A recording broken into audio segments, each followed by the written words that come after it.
How to become a dasher. Hi everyone, this is Kate here and welcome back to the channel. And in this video we will learn how we can become a dasher. So without further delay, let's get started. For that, open up Google in your device. Head over to the search bar and then search for DoorDash. Once you search for it, there is an option on the order that says become a dasher, so tap on become a dasher option. Now you'll be taken in this page where you can sign up to become a dasher. So to begin with, first of all, you have to enter your postal code. Tap on it and then add your postal code. Tap on next. Now you have to enter your email address to sign up for the dasher.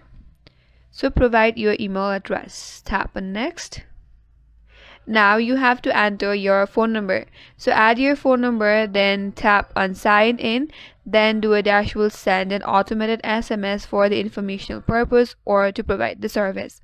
Tap on sign up and then the DoorDash will run a background check, and if you are verified, you may be prompted to add additional information or your verification ID. So provide them all and follow the instructions as required carefully, and once you complete all of the instructions, you will become a dasher. So that's it. That's all for today's video. Hope this video was helpful, and if you're new to our channel, consider subscribing. Thanks for watching and stay tuned for more videos.